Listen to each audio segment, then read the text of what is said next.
Hey there, my name is John Siskovich and I'm in my brooder with some egg layer chicks. These are a variety of heritage breed and mixed breed and anything that I quite frankly wanted to get at the time. That is to start out a homesteading egg laying flock for the summer. And I got a question for Ask Me Anything about different breeds of chickens raised for different purposes, and I wanted to answer that in today's video.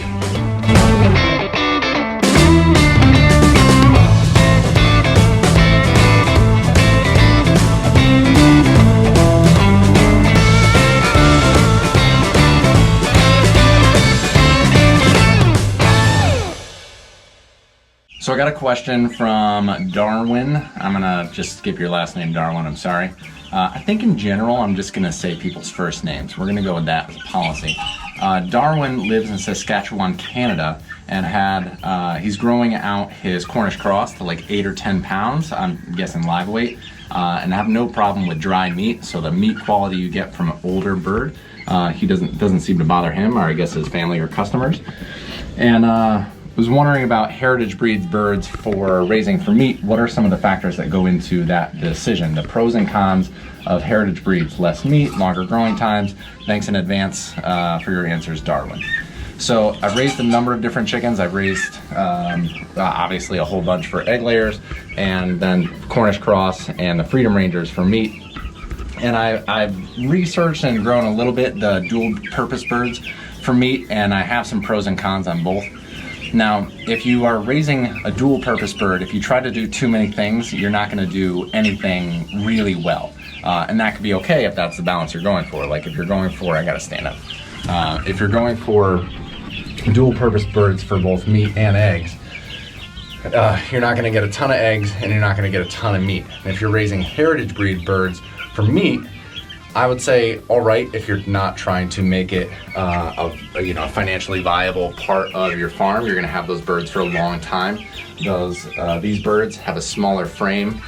They grow out a lot slower. You're going to have a more narrow breasts and less breast meat. You're going to have much tougher leg meat because they run around and they're way more active. That's why with heritage birds, or turning old egg layers into meat birds, they use them for soup or for coq au vin, where you cook it in liquid, and that helps break down that tough muscle fiber because these birds have just been out and about more, and you're getting more dark meat, less meat, more dark meat, tougher meat with a bird like this. Now with the birds that have been raised exclusively for meat, like the Cornish cross or even the Red Rangers, which is kind of like the halfway point between an egg bird and the freak zombie Cornish cross bird. When you have something raised specifically for meat, it's been selectively bred to capitalize on those traits. So you're going to get bigger breast meat, quicker grow times, a little bit more tender meat, because it's just a little bit less active of a bird, not as good of a forager, so it's going to rely more heavily on grain than say one of these birds will, but you're going to get that different meat quality as well. So as with most of these things, when in the homesteading, small scale farming, small scale sustainable farm kind of movement that we've got going on here, it all comes down to your motivations. What do you want to get out of these birds and out of that operation? Are you doing it just for yourselves and you want to see a more active bird and you want more flavor but less meat and a little bit tougher meat, which is also going to affect how you cook it at the end? Or are you trying to satisfy a market? And then it comes down to what the market wants, not what you want. If you can't sell a very expensive, small, tough meated bird, I wouldn't go that direction. But if you can, if there are chefs who want it, then experiment with that, test the market and see if it is something that's viable for you to maintain long term.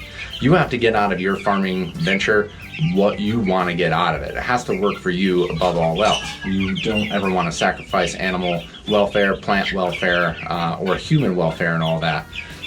But if you're not enjoying it, if you can't pay the bills, if capitalism doesn't win out on your farm, then stop doing it. Do something else. So assess your goals, figure out what you want to get out of your birds or your pigs or your plants, whatever you're growing, and then adjust your growing methods to suit yourself and your market.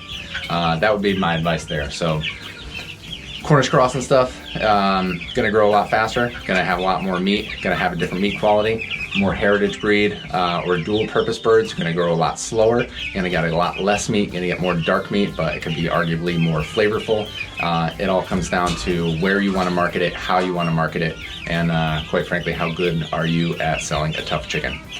If you got questions, you can go to farmmarketingsolutions.com, scroll to the bottom of the homepage. I made it easy to find. You can ask me a question. It's great shooting video again. It feels good to be back in front of the camera. Hope you guys enjoy your day, and now it's 30 seconds of watching these birds.